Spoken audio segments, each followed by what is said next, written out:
Hi there, this is Karen. Welcome to another crafty Christmas at dolallycrafts. It's Sunday morning and once again I don't have a video to go live at 8 o'clock, so I'm here filming. This is the project we're going to make today. This one is just made using some scraps of cardstock I had round, but I'm actually going to make it in our Christmas papers. Sorry, I'm still half asleep. I've only had one coffee and I've only just finished it, so I'm a bit fuzzy-headed. These are the papers we're using today, and it's for this gift. As we draw closer to Christmas, Miss 14 is going to want gifts to give to a few select friends. So I decided that we will buy something similar to that, or even more of these, and I'm going to make a little package to give it in, and it's a gorgeous little package using our gift bag punch board. This is available in both in our annual catalogue this year. I had to check because I know one of them was discontinued, and it was the box punch board, but we do still have the gift bag punch board available. Now, the size of this box is, I think, 5 inches, 5¼ inches tall by 2 inches wide. 2 inches that way, and I think it's 1½ that way.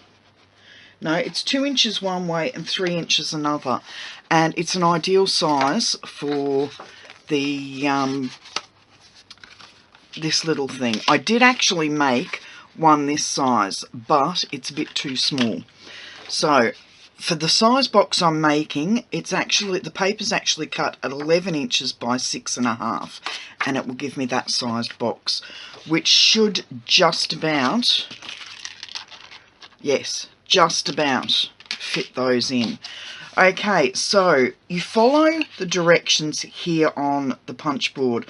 For a small box it's 10 inches, for a medium box it's 11, and for a large box it's 12, and then whatever depth you want, you choose the height of the paper. Now what you do, you slide it to the start line, which is just here, and punch, and then score along the line that you want it to be. So I want it to be a medium sized box, so I'm going to score along medium here, and you need to score along the horizontal as well. I need to add a little bit there. Then you move that score line down to the start line. It's very hard to see on this paper, but you move it down to the start line, you punch again, and then you're making the side of the bag. So you score along these two pieces here to form the bottom of the triangle, and then one up the centre of the side of the bag, and then the other side. Then you move this other side down so that it's on the start line again, punch, and then score again at the medium. And I keep forgetting, oh, my punch hasn't come back up there. There we go, and I keep forgetting to put the bottom score line in, so keep dragging that along, like so. Whoops. Okay, and then we move this last medium one along to the start line, punch it again, and then score your sides again.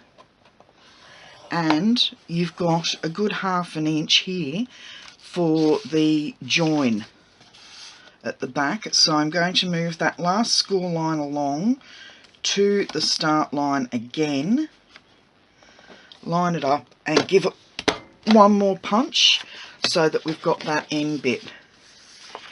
Okay, and that is the basis for our box. So I'm going to bring in my paper snips, and I'm just going to trim this on a diagonal and get rid of that piece. There we go, so it's a nice neat edge there. And I'm just going to give that a small trim on that end as well. So that is how our paper should look. Really easy. Now I'm going to give all of these a fold on that bottom score line. And I'm just going to give it a press. I'm not going to give it a massive fold with the bone folder. I'm just using my fingers so that I'm reinforcing the crease that we've got there, but I don't want to do it too hard because this is DSP, it's not cardstock. Okay, last one. There. And then with these centre ones for the middle of the box, for the sides of the box, I'm just pressing it down. Oops. And then just giving the little triangles a bit of a press as well. So there. And there. Just so that I'm telling them where I want them to go. Okay. Bring in some tear and tape, which is, even though you can use snail because this is DSP, I prefer to use something a little stronger so that I know it's definitely going to stay in place. And I'm going to put 2 lengths so it actually fills up that 1/2 inch. Okay. Pull this up.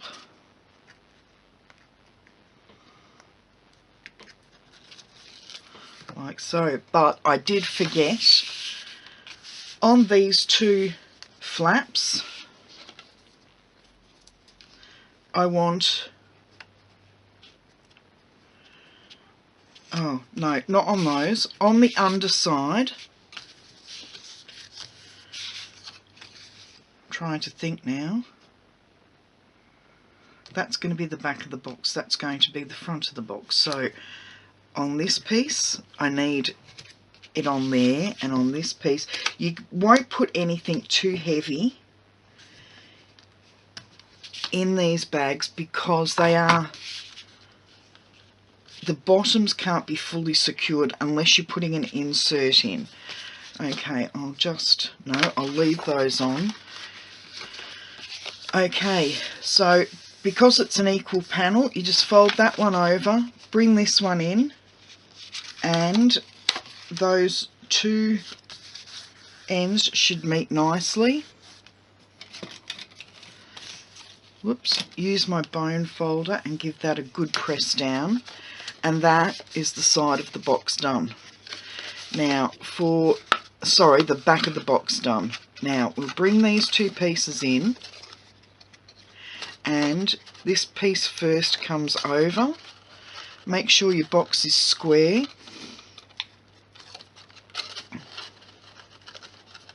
And just bring those 2 pieces like that. And just use your bone folder to make sure that they are well and truly adhered at the bottom there. I can just about get my hand in this one. There we go. So there's the box almost made. Now, if you want to put ribbon through, you can use the punch on the other side of the board. As with all punch boards, there's another punch on this side. On the envelope punch board it gives a rounded edge, on this one it punches a hole. But I'm not using that because I want my holes to come down a little bit further than they do in that box. So I'm just looking for my blue punch, which is here, and I'm going to punch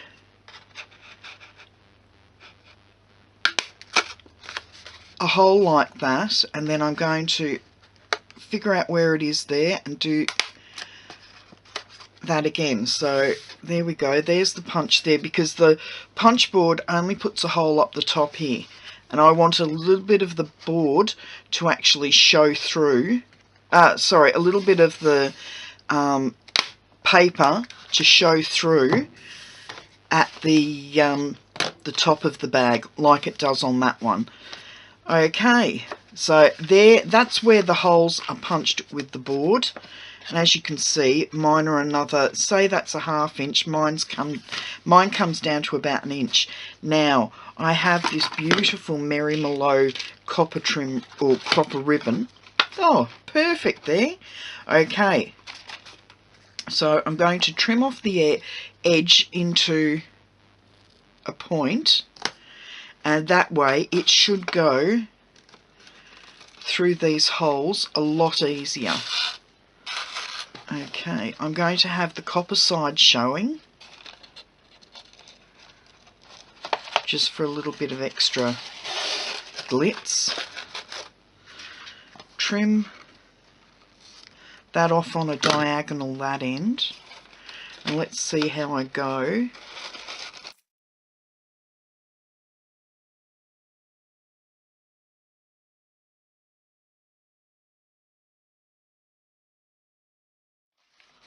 There we go. Could fiddle around with this all day to make a perfect bow, but I'm quite happy with how this one has turned out. Really pretty.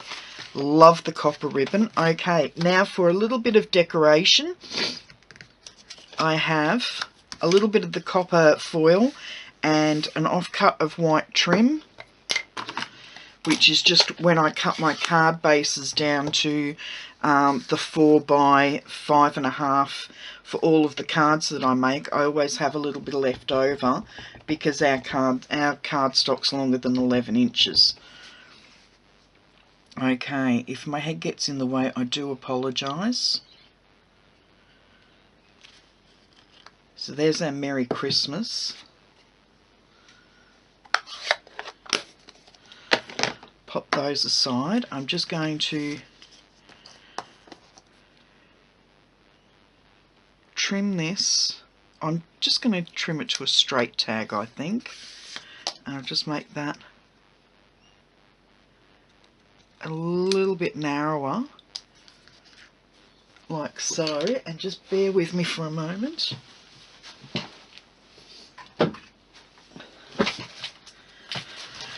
I'm going to bring in my tag topper punch.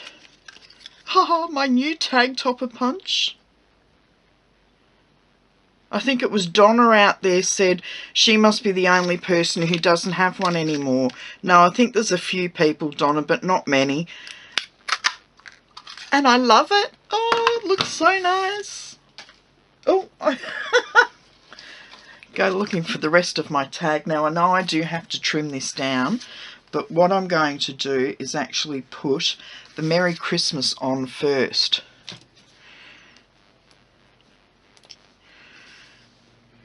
In with a bit of tacky glue. Oh, the cat's upset again. He's out in the hallway because daughter's kept him out of the bedroom overnight. She's got a friend staying over, so they wanted peace and quiet without the cat trying to jump on them in the middle of the night, and he's not happy about that.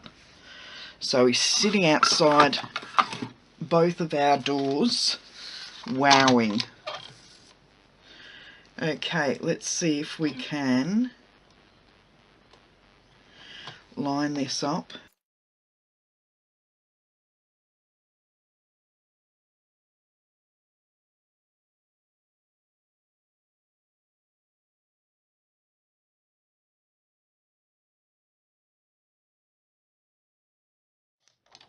And that's it. I just wanted a really slim tag, and I'm quite happy with the way that one's turned out. Okay, I'm just going to angle these little bits at the edge, at the end. Whoops. There. The main thing I wanted was that bit of the tag, and I'm just going to stick that under the bow. I'm not actually going to fasten it onto the bow. So in with some glue dots.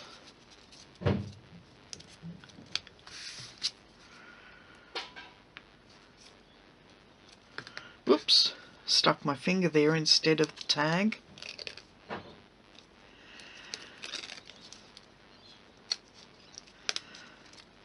And did I get that one? Yes, I did. Okay, and that will just stay on there. And I think that's a really nice little present for anybody.